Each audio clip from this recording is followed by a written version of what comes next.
বন্ধুরা দেখে নি আজকে আগামীকালে কি এনার্জি রয়েছে, আগামীকাল তোমাদের জীবনে কি ঘটতে পারে বুঝে নেব। ওম বক্রতুণ্ড মহাকায় সূর্যকোটি সমপ্রভা নির্বিঘ্নে শুক্রবার বছর এঞ্জেলস প্লিজ আমাকে দেখো আমার কালেকটিভ বন্ধুদের জন্য আগামীকাল কি এনার্জি রয়েছে।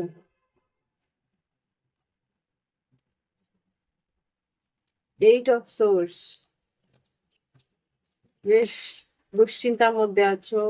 ফাইভ অফ পেন্টিকলস, আর্থিক কিছু অনটন বা আর্থিক কিছু অঘটন ঘটতে পারে এখানে যেটা দেখতে পাচ্ছি। ডেথ কার্ড, কারোর মৃত্যু সংবাদও পেতে পারো। নাইন অফ ওয়ান্স, এখানে আছে six of swords, fool card, six of once, king of, night of cups, hermit.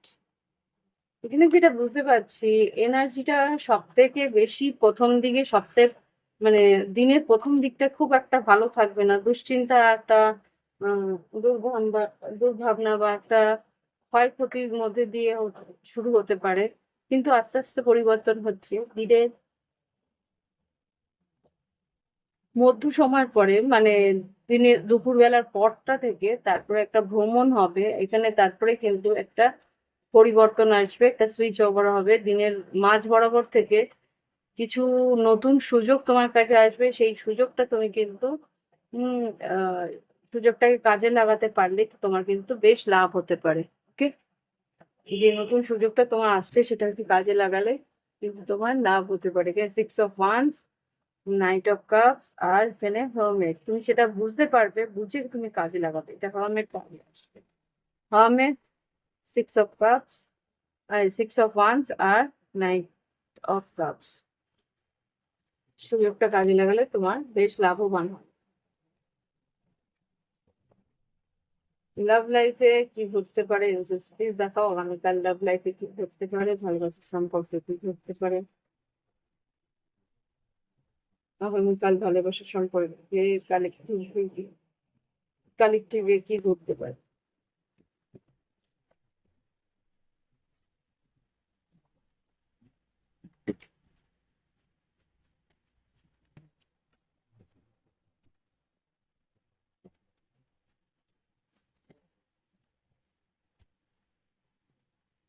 Many options, unconventional, one night stand, string alone, outdated thinking।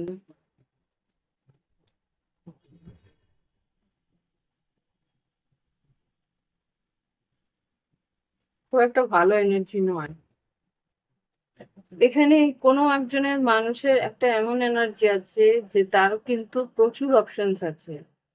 সে কিন্তু যে একজনকে নিয়ে ভালোবাসা, এই আইডিয়াটাকে আউটডেটেড বলে। হুম। আর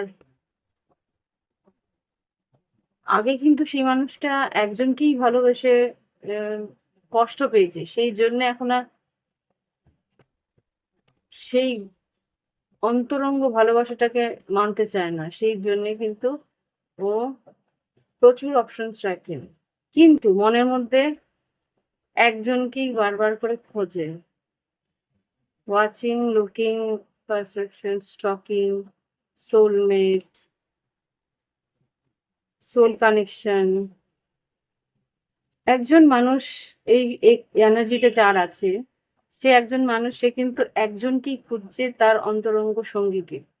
কিন্তু বাইরে সবাইকে দেখাচ্ছে যে আমি একজনের জন্য নই, প্রচুর আমার অপশন আছে, আমি কাউকে পাত্তা দিই না। হাইডিং ট্রু ফিলিংস, সত্যিটাকে লুকিয়ে রাখার চেষ্টা করছে। হুম। আর যাকে সে ভালোবাসে তাকে লুকিয়ে লুকিয়ে দেখছে, সেই পার্টনার কিন্তু তার ধরাছোঁয়ার বাইরে। সেই কারণেই কিন্তু সে লুকিয়ে লুকিয়ে সেই মানুষটাকে দেখে। আর সঙ্গে যাদেরকে রাখছে তারা কিন্তু ওর নিজস্ব কেউ নয়। আছে, এই মানুষটার প্রচুর অপশন আছে, কিন্তু তাদেরকে সে ভালোবাসে না, জাস্ট টাইম পাস করছে। কিন্তু একজন মানুষ আছে যার জন্য ওর মন অস্থির। এরকম একটা এনার্জি কালকে রয়েছে, কার আমি জানি না, বাট দেখে নি গাইডেন্স কি আছে,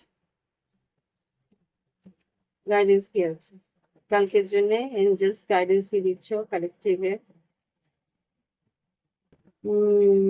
মেডিটেট অ্যান্ড কন্টামপ্লেট, যার মন অস্থির আছে তাকে বলছে ধ্যান করো। Answer you need is are coming, যার প্রশ্ন তোমার মনের মধ্যে আছে সেই উত্তর কিন্তু আসতে চলেছে। আর কি বলছে, টাইম ফর হিলিং, তোমার মনের মধ্যে একটা অস্থিরতা আছে সেটাকে হিল করো। Lakh is in your side, তোমার ভাগ্য কিন্তু তোমার পক্ষ নেবে। ওকে, তোমার ভাগ্য তোমার সঙ্গ দেবে, এটাই বলছে। কিন্তু মেডিটেট করতে বলছে, আর মানসিক অস্থিরতা থেকে বেরিয়ে মনটাকে শান্ত করার চেষ্টা করো। Okay? এই হচ্ছে গাইডেন্স আগামীকালের জন্য। ভালো লাগলে অবশ্যই লাইক দেবে, কমেন্ট করবে। সঙ্গে থাকবে প্রাইভেট রিডিং এর জন্য ভিডিও ডিসক্রিপশন বক্সে হোয়াটসঅ্যাপ নাম্বার আছে, যোগাযোগ করে অনলাইনে পেমেন্ট করে অনলাইনে তোমরা রিডিং নিয়ে নিতে পারো। আজকের জন্য এখানে শেষ করছি। শুভরাত্রি, শুভ সন্ধ্যা, নমস্কার।